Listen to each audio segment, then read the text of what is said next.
Are you like me? Do you like honey in like your tea, like in your beverages? Do you ever use honey? I am nothing like you broadly, but I do like honey in some tea. Right? Yeah. So I will occasionally put it in coffee. Oh. I like the honey flavor in coffee. I know. But I do it in tea all the time. I love it in tea. Okay. But here's the thing. Are you also like me? Whenever you use the honey, do you just like take a moment, just have like a little moment of silence to just think about all of the bees that vomited that honey into the little cells?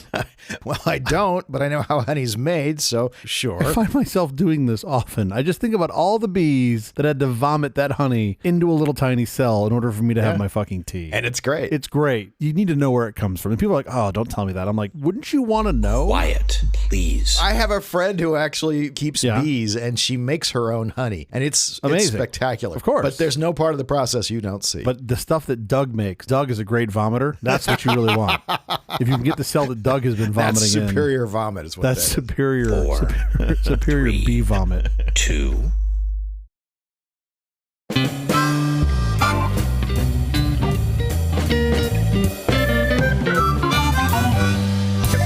Company presents a truly terrible podcast. Welcome to Nonsense, Season 2, Episode 18. I'm Jeff Parker. I'm CJ Little. This is our take on the week's business, tech, and entertainment headlines. This time, we'll look at how CJ, who's not new to technology, got scammed. I wasn't scammed. I was doing research for the show. Happy Alphabet Magnet Day. Many of us have grown up with alphabet magnets on our refrigerators, rearranging them into quotes, lyrics, funny words, and more. Alphabet Magnet Day is about celebrating letters that are attracted to iron. There literally is a day for everything, isn't there? We actually have this magnetic game that's words. Okay. And you make sentences, and, Sure. and you literally vote on who Yes. makes the funniest sentence. Wait, who votes? All the people who are playing, all the players. I'm more of a Cards Against Humanity. Can we do that? I like Cards Against. This is a similar idea as Cards Against Humanity. May I recommend to all of our listeners, if you still have the opportunity, play Cards Against Humanity with your grandparents. I promise you will piss yourself. I've done this with my in-laws or my wife's grandparents before they passed. It was one of the funniest moments, I think, in my life. Everyone almost died from laughing so hard. Sure. Everyone. Etched in my mind forever was my wife's grandmother laughing hysterically. She played a card and everybody lost their mind. And she said, I don't know what that is. And the card was jizz.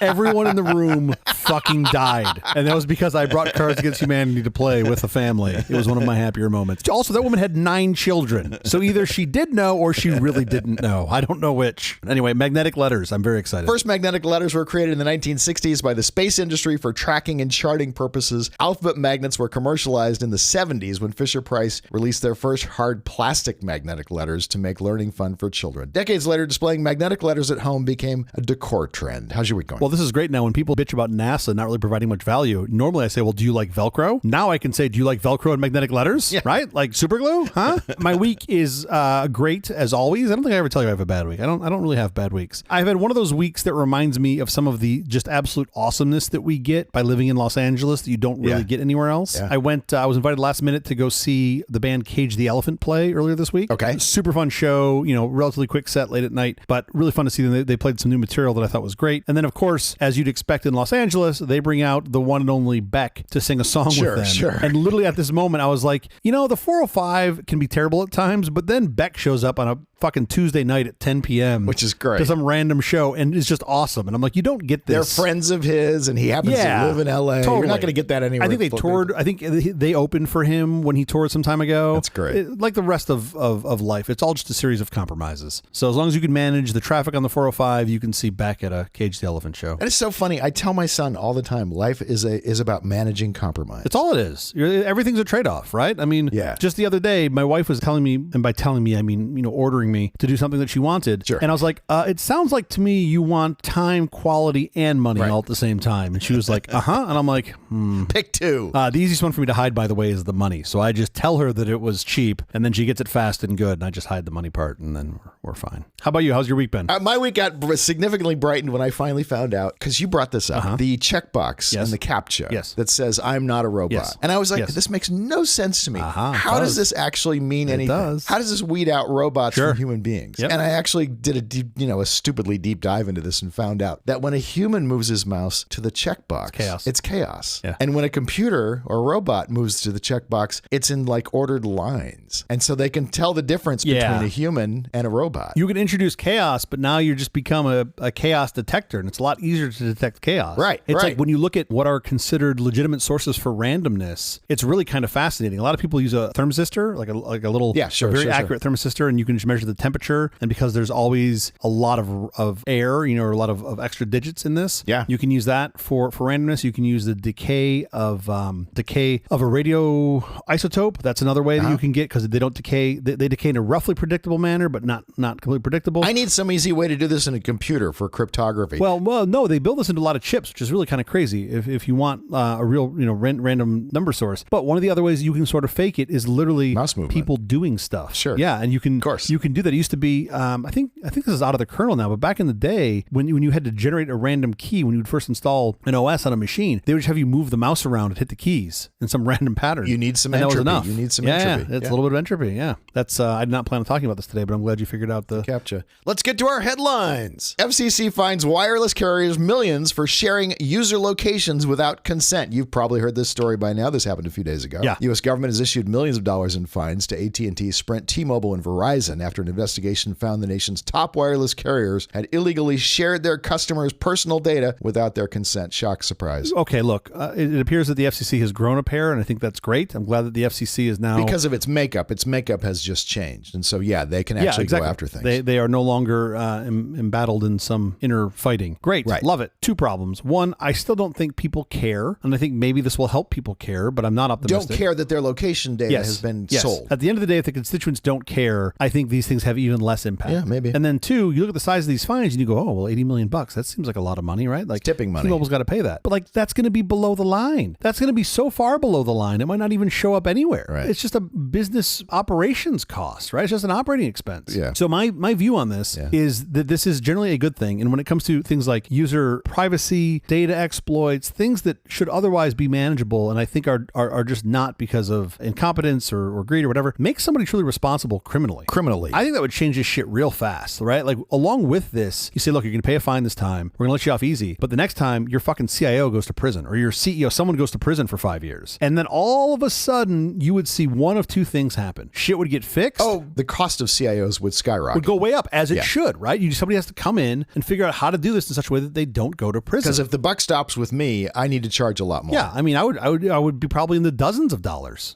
No, but like really, I feel like there's just no responsibility. At the end of the day, it's like, oh, you pay a fine. Then the fines are nothing. The fines are tiny. It's a fraction. And if you make the fine bigger, right? We've said this before on the show. If you make the fine 10% of revenue, that also kind of doesn't matter, because what happens? They're just going to pass that on to the customer. Well, or just the shareholders take the hit and not the people who are operating the company, because a lot of times the people who are operating the company are not the main shareholders. The shareholders might take a short-term hit, but they're just going to go, well, last year, we had 10% of unknown expenses. Let's just raise the price of everything 10%, right? Problem solved. Competitively, you may not be able to. You can't always just raise your prices. Excuse me, sir. But sure. Have you noticed they're all doing the exact same thing? It's not like AT&T was fined and not T-Mobile and Verizon. They're all just going to be like, prices went up. Magically, they raise in lockstep. I don't know how that works. You just need some real fucking accountability on this. Yeah. That's what's missing. I've been a part as an observer, as an individual contributor. I've seen this before. And it's like people love the lip service, but nobody actually wants to do the real work behind it for whatever reason. Cost or time, resource, whatever. Why don't people care if their location is tracked? Most people don't seem to care. Most people don't care at all. Do you have like Google Maps on your phone? Did you ask me if I've been alive in the past 10 years? Yes, I have been alive in the past 10 years. Right. Do you turn off location history? I didn't for the longest time. I have turned it off, yes. But it's not obvious. Everyone should turn off I kind of found history. it on accident. I don't even know how I found it. Also, when there's two places you have to turn it off, not just one. You turn it off in one place and it's still going. Yeah, sure. However, the phone company still has your location. Yes. Even if you turn off Google's location history, it doesn't mean Google doesn't know where you are in the moment. Yeah. And it doesn't mean that the phone company doesn't know where you are in the moment. This is my favorite smartass remark that I make people where they're like, oh yeah, well, I'll never, insert technology here. They'll never use a self-driving car. They'll never, they won't use NFC payment because they don't want them, whoever the fuck them is, the man, to know where they are. And I'm like, what's that in your pocket right there? Right. And it's a fucking cell phone. And I'm like, we know exactly where you are. We've got tracking on you down to like the tens of meters. Like 15 feet, plus or minus 15 feet. Until you give feet. that up, okay. You're doing feet, I'm doing meters. This show has come full circle, finally. But You're carrying a little tracking device. It just provides you utility so you don't bitch about it. But in all fairness, if you didn't have a cell phone in your pocket, you still have a license plate on your car. If you drive anywhere around Los Angeles, there are license plate readers everywhere. Of course. They know exactly where you are. Yeah. I get it. Facial tracking, right? Like you try to walk around London and not have somebody not know where you are. I get it. I absolutely get it. Anyway, I want to point this out, by the way, as part of my new plan, the platform that I'm running on here. Not just that the CIO goes to prison, they go to like FedMax. Like, we're not going to like the country club. You don't want Club Fed. No. They can't go you're and doing play some tennis. hard fucking time, right? Like You're breaking rocks. Yeah, well, that's probably the best part of your day. Okay. Just going to say. Cost of CIOs is really going to go up then. Not just CIOs. I think there's like misleading marketing ad, CMO going to prison. Sure. It starts to feel a little dark. I get it. It doesn't really feel like a freedom-based economy, but here we are. If you are acting on behalf of a corporation and you don't pay a penalty for it yourself personally, you can act pretty badly. Well, I don't know. Jack seems to think freedom's going just fine. That's a whole Freedom other tech. Story. Jack Dorsey has left Bluesky. Not just like left, like, hey, I'm planning on retiring and going to play some golf or getting some other ventures. Right. He was on the board. It seemed pretty abrupt, yeah. Was on the board, I think this was like earlier this week or last week. And Bluesky thanked him for his service and said, we are looking for new board members, which in and of itself is odd to just say it that way. Right. Normally you would think that you'd have one. A new board member we're looking kind of for. lined up. Yeah, sorry, a new board member. Yeah. And his first name needs to be Jack because we've already got the towels in the men's room. Yeah, totally. We've already got the plaque on the little spot that he sits at. And this post came right after someone asked Dorsey if he was still on the board, and he was like, nope. So it's like, Jack then gets back on Twitter. X, sure. X, whatever the fuck it's called, sure. Puts a whole bunch of stuff out. Unfollows everyone except for 3 people. Do you know who they were? It was like Snowden. Assange's wife, the great king himself, Mr. Musk. Okay. So there's a statement just in that. I'm trying to read the tea leaves here, and as you know, I'm 100% accurate with my predictions. I'm pretty sure he just went down like some deep-ass K-hole with Elon and just came out. There is clearly more to this story. I just don't know what he was getting at. TikTok sues U.S. to block law that could ban the social media platform. They were quoted as saying, we don't want to do this. To sell? That was their main argument. We don't want to sell. The U.S. is forcing TikTok to be sold to an approved buyer, saying they're concerned about Chinese having some sort of control over the floss dance. Yes, you don't want that floss dance to be exported. That is a domestic product. You don't want that to get into foreign hands. No. What they could do with it, who knows? This is not a surprise to me. Of course, they're going to come back and try to get some sort of... I think they're going to prevail because this does, to me, seem like it is a violation of freedom of speech. Yeah. You don't make a law about a single company. You make a law about these parameters. Yes, I agree with you about this. It's odd to me that it is about a specific company. It should be about parameters. I agree with that 100%. Right. It feels like it may have been a little bit rushed and they wouldn't know. Like if you just said a company with foreign interests must be less than X percent, who knows what other companies might get caught in that net. Snagged into that. So I get it. And I get that they're specifically talking about ByteDance. It's not a ban. They just want them to divest themselves, which doesn't seem unreasonable to me. They're not saying this is a restriction of free speech. They're just saying we want folks in this country to own the thing that you're talking about in this country. Let's use a comparable. We have it in media. We do it in media. Broadcast stations, not in media broadly, but we do it in broadcast stations. Yes. You can't own a television station unless you are X% ownership is U.S. citizen. But doesn't that seem like precedent? This is Mark Zuckerberg, who has been lobbying for this with a lot of money for a long time, finally getting his way. Is it that easy? Do we know for sure that it's just him lobbying against TikTok? Google may have been lobbying too, but we don't hear about it. Sure. Any data the CCP wants, they can just, that's the point. They can buy from Facebook. This is where you're wrong. See, the lobbying has been from T-Mobile and Verizon and AT&T because they want to sell that data to the CCP. So really this TikTok thing is cutting into their take and they're just like, look, we don't care about the data. You just got to get it from us. We're the gatekeepers. We're supposed to be the other guys. We're supposed to be the free speech people. Yes. And literally, if they wanted to put on their network, 24/7, 365, how wonderful communism is, in the U.S., we should be able to say, yeah, you can say that. You can make that argument. But we don't. Instead, we're cowering from it. What happened to our principles? Oh, sir, I have bad news for you. Are you sitting down? Yeah. We lost those a long time ago. Okay.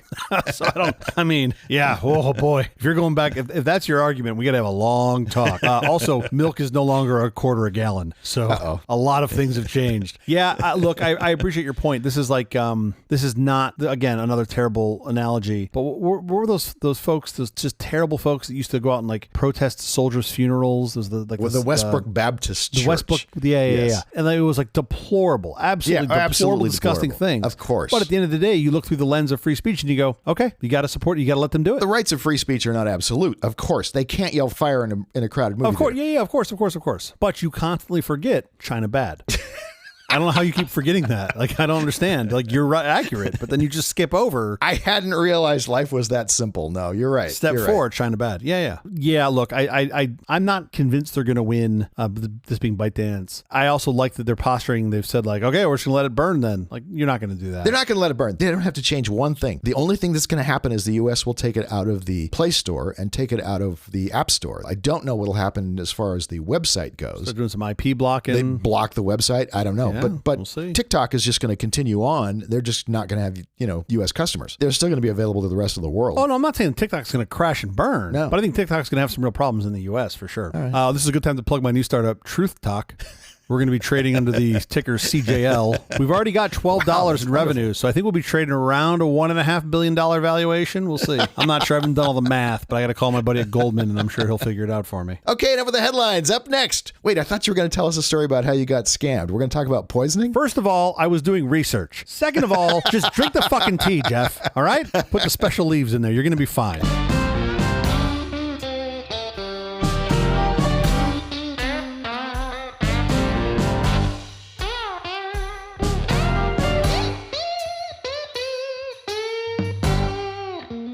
Are you ready for this? For what? What am I waiting for? You are waiting for technology. I'm always waiting for technology. Are you kidding? I spend my life waiting for technology. We've both spent our entire life waiting for technology and living in it. But I have a specific question for you. In the scope of technology, what do you think of when you hear poisoning? Does anything, like not Zachary Taylor, don't do that to me. Something related to technology? I mean, fishing is poison. I mean, there's all sorts of little things where we are putting in, a Trojan horse is poison in technology. But I don't really know what you mean. There is this concept called DNS poisoning. It's been around for well, sure.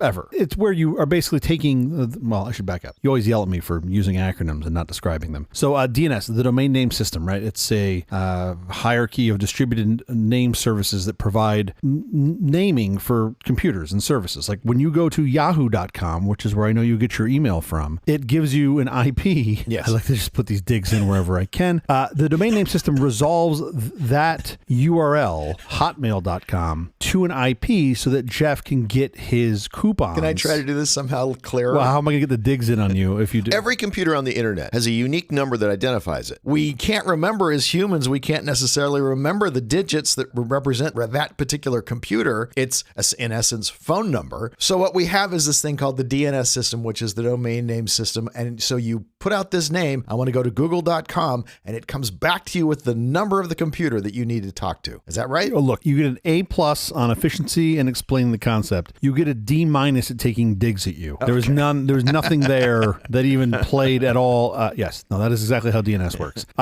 I would argue that the DNS system, which is redundant, I would argue that DNS is the most important system on the internet because without it, the internet is not very effective. You cannot find things. You can't remember all the numbers of every machine. That's true. Well, most people can. Yeah.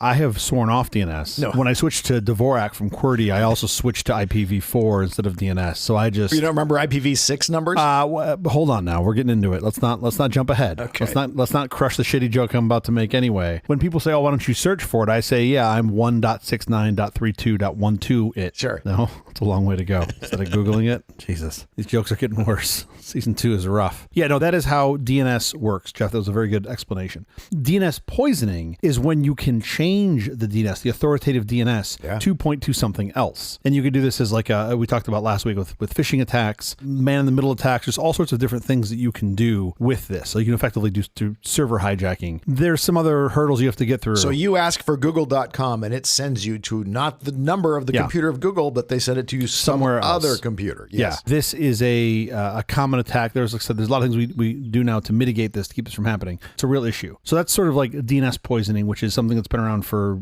20 plus-ish years, give or take. More recently, by the way, this segment is coming out of our phishing talk last week. I thought I'd talk about a more recent example in this world of what I'm calling poisoning. More recently, we have something called data poisoning. This is super super interesting to me. It's a type of cyber attack in which an adversary intentionally compromises a training data set used by an AI or machine learning model to influence or manipulate the operation of that model itself. Gotcha. This is a thing. And this can be done in many ways. You can intentionally inject false or misleading information. You can modify the data set. You can delete a portion of the data set. But the point is that by manipulating the data set during the training phase, you can introduce biases, you can create erroneous outputs, and introduce vulnerabilities like backdoors, which, by the way, they can just do on their own. Like, you don't really need to help it. Right. I was going to say, If you want it to be misinformed, just give it more time. these things hallucinate all the time. Why do I need to make this effort? Totally. This kind of category, this data poisoning category, has been sort of categorized as a cyber attack known as adversarial AI or adversarial ML. And that's an activity that seeks to inhibit the performance of an AI or ML system by manipulating or misleading them. Sure. So that's a thing. Sure. Here's what's fascinating. Right now, we're seeing this for good and for bad. Now, how could it be bad? Pretty obvious, right? You can give it misleading information. I'm good on the bad side. I want to know how it can be good. But check this out. This is even more interesting to me. This is from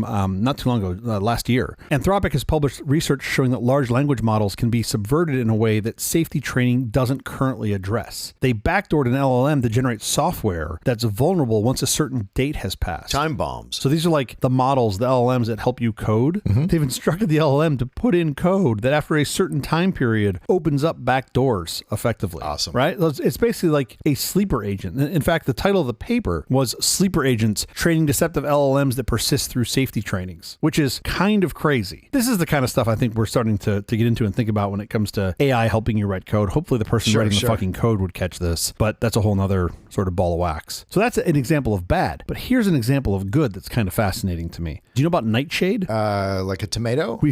Yes. Containing small amounts of the flower alkaloids. that blooms at night. I think we touched on this on the show sometime last year, but this is a new tool that lets artists add invisible changes to the pixels in their art before they upload it online. Oh, yeah. So that if it's scraped into an AI training set, Sure. it causes the resulting model to break in chaotic and unpredictable ways. Amazing. This is fascinating. So it's called Nightshade. The folks using it have sort of positioned it as this way to poison training data. Copyright defense. Yeah. So that they're not unfairly, I guess, benefiting from your copyrighted work. That's sort of their intent. Sure. And I'll put a link in the notes. I don't want to go too deep into it here, but it's pretty crazy how with even a short number of iterations of inserting this, they've been able to confuse LLMs where like dogs become cats and cars become cows and hats become cakes. I need to see this article. Oh, it's in the MIT Technology Review. I'll put the link in the show notes. It's really cool. When you get up to scale, get a little harder. This will be, pardon the pun, a cat and mouse game. Yeah, of course. But effectively, what they're doing, and this is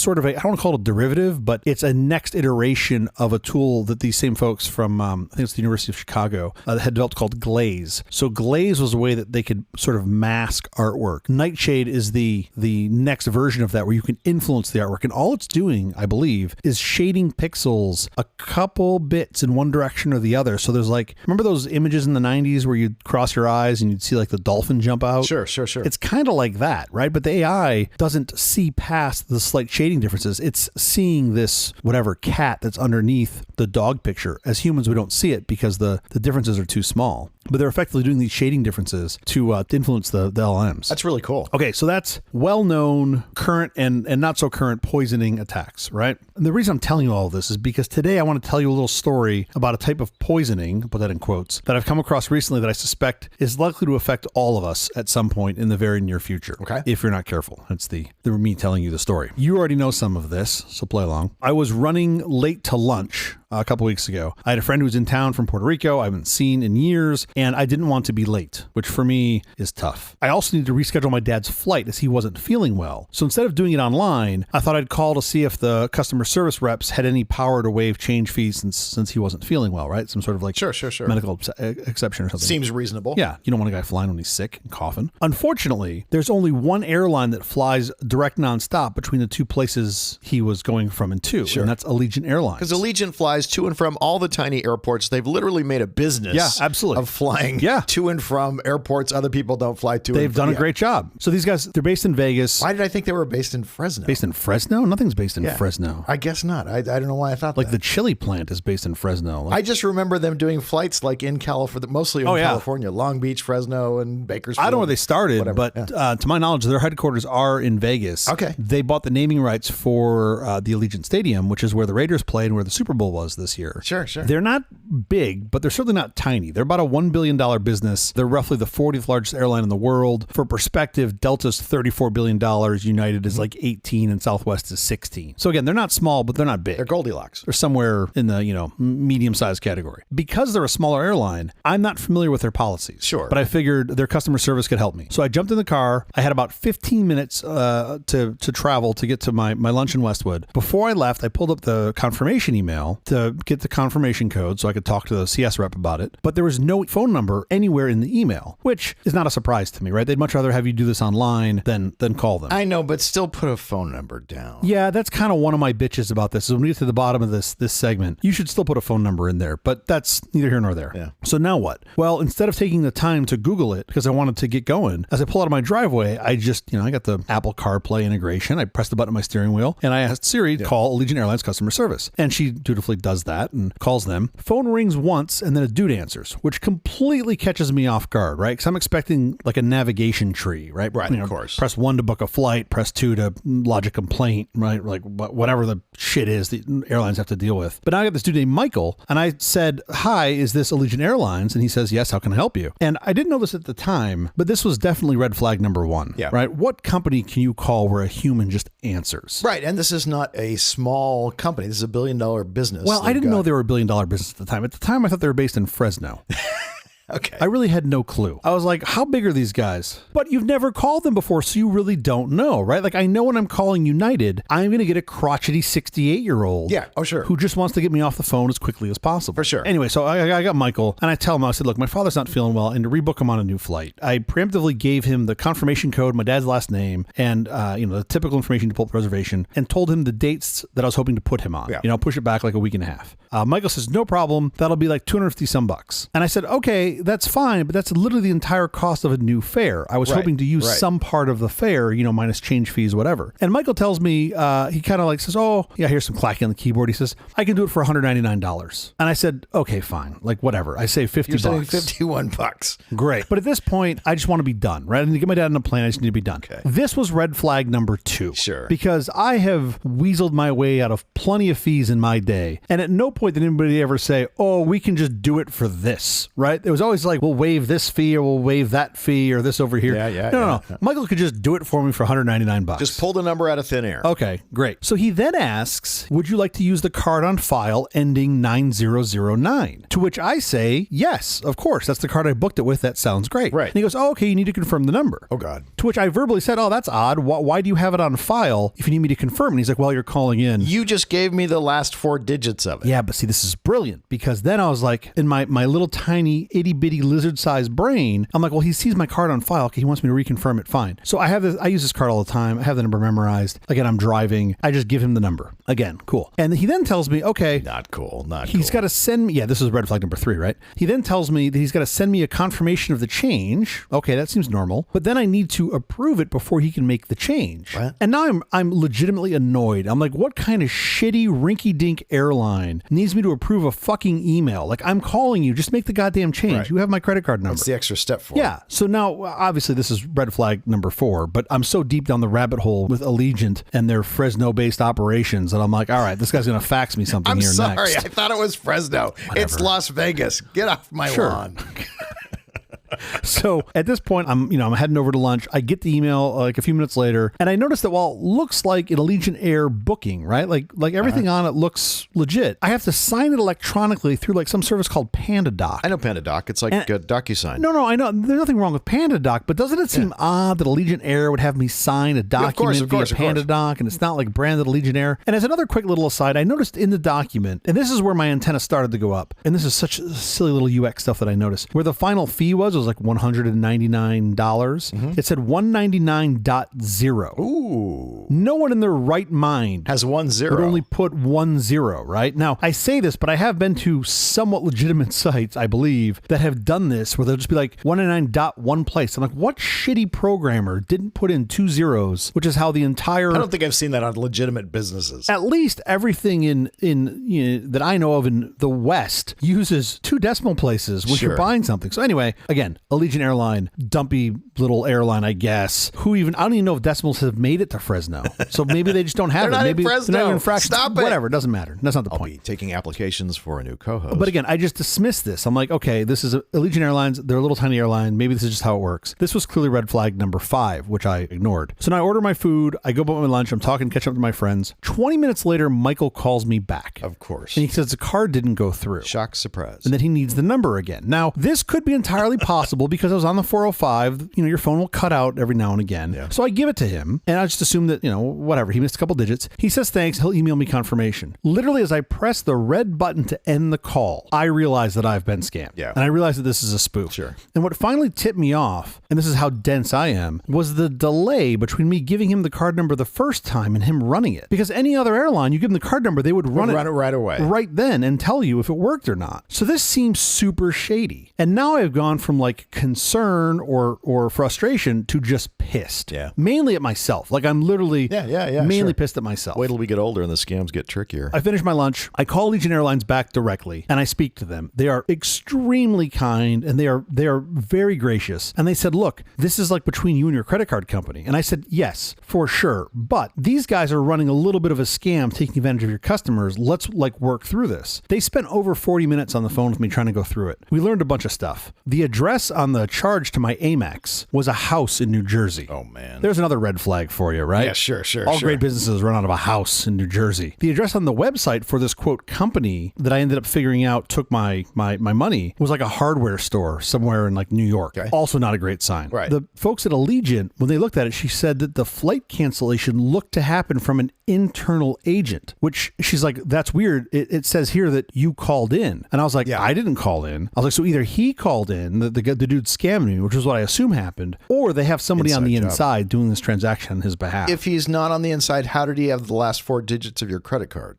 This is where you start to get into the UX concerns I have with Allegiant. When you go to their cancellation page, I believe it shows it to you. Oh, okay. They leak information, and this is part of the problem I have with Allegiant. That's a huge problem. They leak this information, which then lets him sort of cosplay as being an Allegiant customer service rep. Again, this is my problem, not theirs. They were not the ones that made this They problem. should have a tighter system. But they could have a better system, which is what I'm hoping to get them to improve. I'm sure they'll be very happy to pay me a fine consulting fee for finding this in their stupid fucking system. Hold your breath. This cancellation happened inside. We don't know if they got somebody on the inside or he called in. I wouldn't say it's moot. I'd say it's very important. But for this, the part of the story doesn't really matter. Of course, if it is the latter, if it's somebody on the inside, that's a really bad look for Allegiant. Of course. So many companies have moles like this inside. The scammers then booked me a new ticket online using my canceled ticket, about $160 from that, and a voucher from some other unsuspecting fool. Okay. So now I know that they're voucher kiting. Sure. Right? They're not just using my vouchers. They're using vouchers from others. So they've been running this scam, collecting vouchers from folks, charging them whatever fees, and then paying for tickets using other people's vouchers. Wow. So the customer service rep says, look, I'm hesitant to rebook this ticket for you because one of the vouchers is not in your name. And I said, absolutely, I get it. And she goes, and more importantly, they have the voucher code. So even if I book a new ticket, she was concerned they could get back to the ticket. I'm not sure how they could do that through the voucher code, but that's what she said. It's her system. So I said, fine. So here's where we sort of ended with my call with the Allegiant rep. We canceled the ticket that the scammers booked because they had the confirm code and they had the voucher code. And then Allegiant suggested I book a new ticket with fresh funds so that, my good buddy Michael doesn't have the ability to get into that ticket. So great. Right. So I do this. And of course, the woman at Allegiant assured me that their accounting department would make this right and deal with the voucher codes. Of course, they haven't yet, but I also haven't tried to chase them down. I then call Amex. And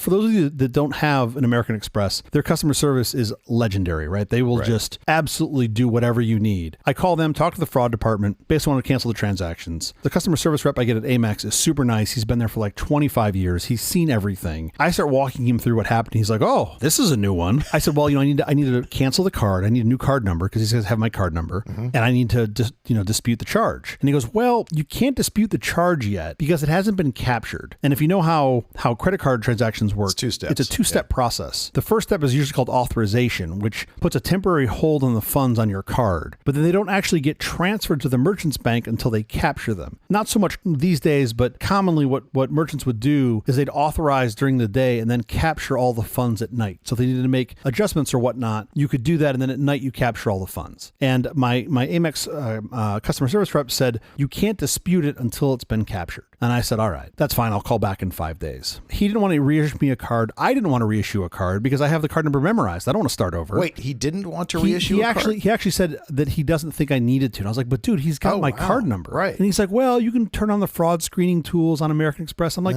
how? What am I going to, I'm going to get an alert for all charges under $30? Like, what am I going to do? Like, I don't know what these guys are going to do. And I'm not going to remember to check. And then in 5 years, I'm going to see these guys scam me another 10 grand. Right. And I'm going to be furious. So I said, just send me a new card. So he was fine to do that. And then at the end, it was, again, a very nice dude. I said, hey, I know what your answer is going to be, but I'm going to ask you anyway. Do you think I should call these guys and talk to them? And I'm expecting him to say, no, what's the point, right? Like, why just call me on me? He goes, you know what? He said, you should. And I said, why? And he goes, because you'd be amazed. A lot of these places will work to make it right. I'm like, but these guys are clearly scamming me. Scammers, yes. And he's like, just try it. He's like, call him. I said, you know what? I will. So now I'm like, all right, how's this going to go down? I'm confused why the scammers would want to make it right. So that you wouldn't report them, or so that they wouldn't be, I'm pretty sure I'm in the 98th percentile. I'm pretty sure that I'm right about this. So I call these clowns back. Some other rando answers the phone, right? They're clearly in a call center. I can hear all the chatter behind him. Sure. He answers the phone. I said, hey man, how's it going? I need to speak to Mike. And he's like, yeah, Mike's here. He's like, what's this regarding? And I said, well, it's gonna regard me getting a refund for the fraudulent transaction that was made earlier today. Sure. And he says,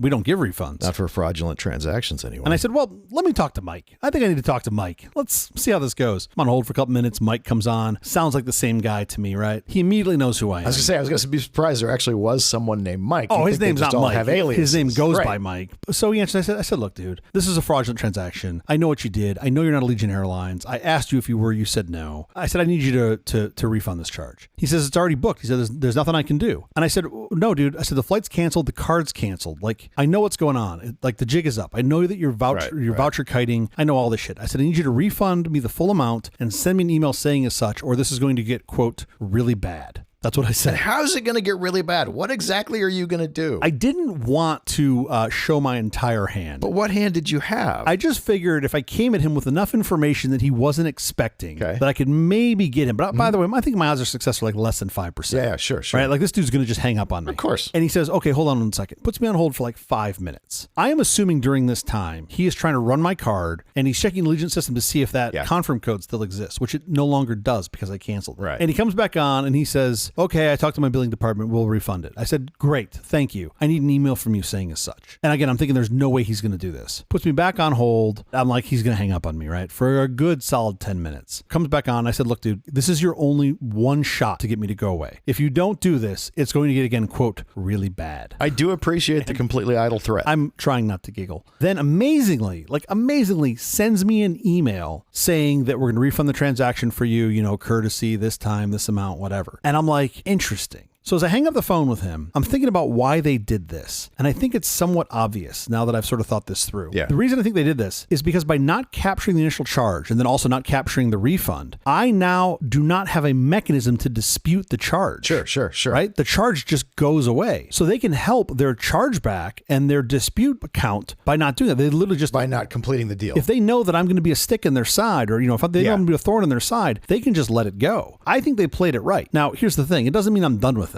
Maybe it's not going to get, quote, really bad, but I'm still pissed off because this is still a terrible thing to do to folks. I appreciate the abstract idle threat. Oh, yeah.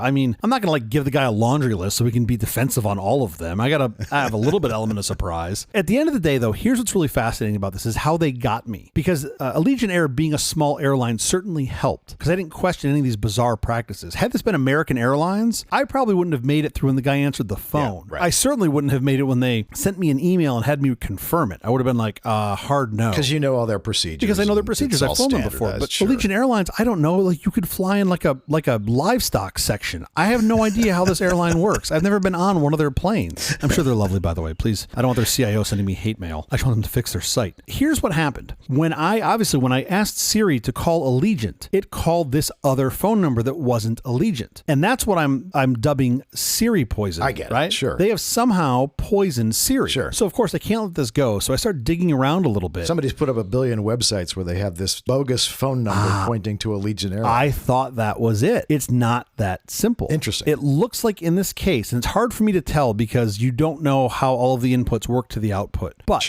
what I noticed is that there is a listing for Allegiant Airlines at LAX with this phone number, with this fraudulent phone number, and it's in the Apple Maps system. Apple, Siri, seems to be using that map data as more authoritative than online sites, because there are sites that have numbers impregnated in them, yes, but they're different numbers. So it looks like these guys somehow put in a listing into the map data provider, which I'm still trying to sort through that process, for Allegiant Air for, again, LA, and it has this phone number. So my hunch is Siri is prioritizing that above web searching and web traffic. And that's how ultimately I got to it. But here's the thing. It's not just Siri. When I searched for the phone number, this fraudulent phone number that I ended up calling in Google, the first result is Allegiant Airlines customer service page. The real number. No. When I search for the fraudulent number, the page that comes up is Allegiant Airlines contact us page. Okay. And I'm like, whoa. The real web page, though. The real web page. company. Yeah. So of course I pull the source for the real web page and I search the source for any part of that fraudulent phone number. And guess what? It's not there. So something in Google is telling Google this phone number is related to Allegiant Air. It's like one of their many, yes. Think about a large corporation. They've got thousands of phone numbers that people can call out from. Of course. I'm hypothesizing that Google somehow knows this phone number is an Allegiant Air phone number, even though it's not, and showing me the Allegiant Air customer service number.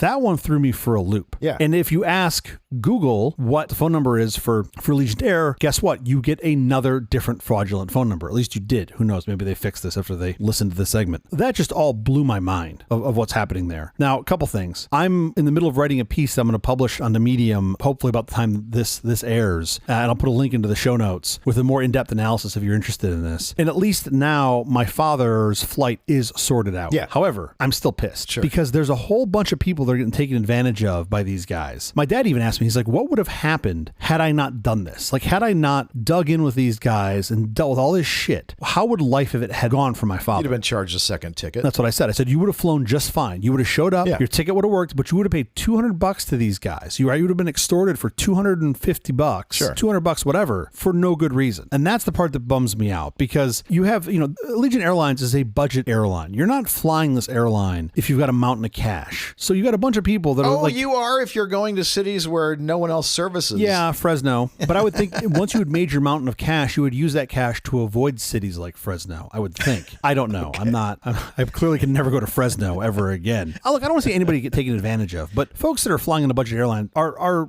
they have even less room to be robbed of $200 here and there. They could be using that money for Yes, of course. buying some more Beanie Babies or one of those special online coins or some shoes or something. So they're all thinly veiled. Anyway, so that's why I'm calling this Siri poisoning. Now, I'm trying to work with Allegiant to get some of their UX fixed, because that helped contribute to this problem. Yes, of course. And also the way their voucher codes are shared, where like some dude can use my voucher on some other ticket. Yes. And by the way, this is why I do not know this to be factual, but this is why I think Southwest has had a practice in place for years that I never understood, which was if you had a voucher, you had to use it on a ticket with the same name. And I always presume they just wanted to not let you move your vouchers around, right? But that's never been Southwest's MO. They've never been a company that wants to just have money disappear on fares. Right. My hunch is it's because of this sort of fraud, where people would take your voucher and then use it on someone else's. As a footnote to this, Southwest does now let you change the name on a voucher like up to 3 times so that you can give it to your friends. It's an actual process. It's an actual process. Yes, it's an actual process that you have to go through and authenticate. Again, I don't know it to be factual, but I think that's where that might come from. At the end of the day, I would strongly suggest to folks, if you're using a smart assistant, don't use them to contact anyone or anything outside of your already vetted contact book. You want it to call someone in your contact book where you put a phone number in, great. But if you want to search the internet, you probably don't want to let it do that. You want to know for sure the source where it came from. Siri, Google, Alexa, any of those. Amazon Alexa. Yeah. That was my big takeaway. It is amusing to me. It was amusing to me at the time as well. How much I look at folks that get taken advantage of in, these phishing scenarios, and I just go, oh, how did you miss those red flags? How? Like what? Like the URL had a whole bunch of shit that you didn't recognize. You never clicked on it. Sure. But then I go, oh yeah, it can happen to you too, because it just happened to me. Anyway, that was my piece on Siri poisoning. Yes. Which really should be smart assistant poisoning, but I think Siri poisoning sounds better. That's a great story. And in my wildest dreams, I would not imagine you, of all people, ever getting caught in that. How do you think I feel? I mean, that's crazy. You think highly of me. I think even higher of me.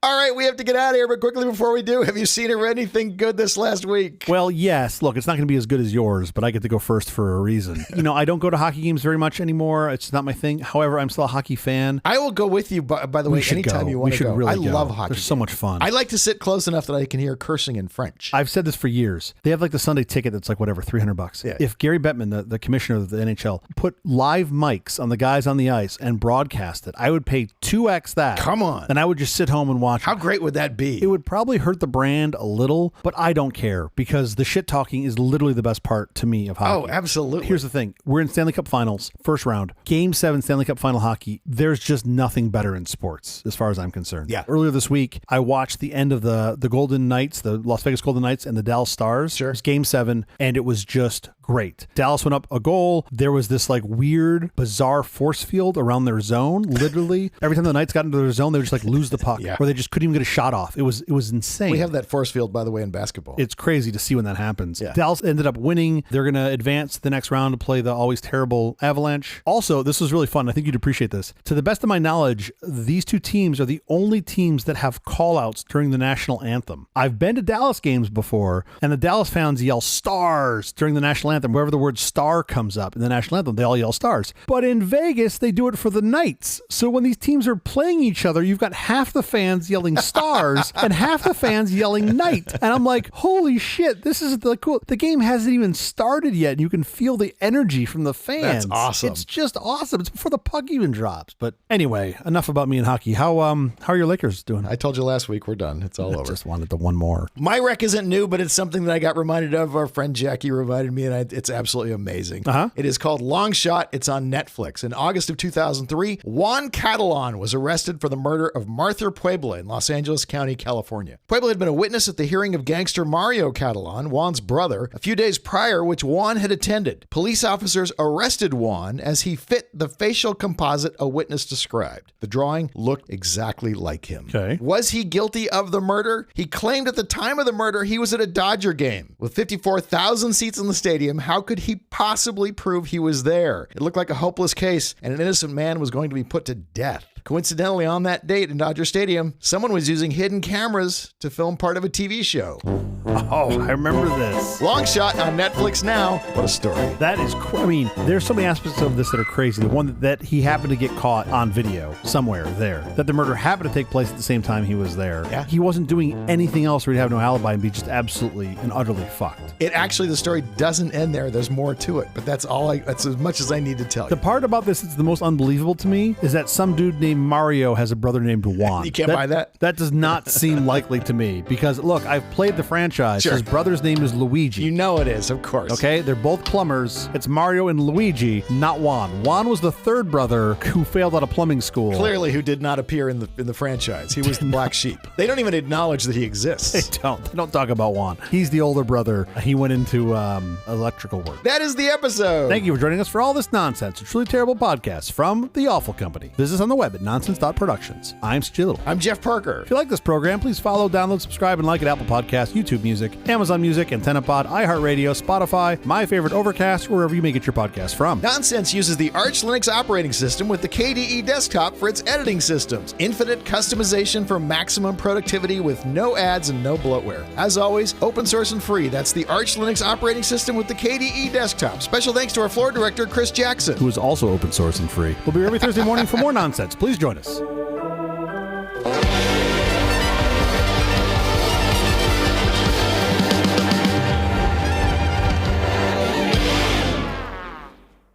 Everybody in the world seems to have direct access to turning off our power plants and our water sanitation plants. Why don't we worry about those things? Not everybody. First? You have to, first of all, you have to have Prime, and then you have to order the kit on Amazon. It's $15. And it's a little Raspberry Pi, and you plug it in, and then you can just turn on like Chicago going dark. Whatever you want.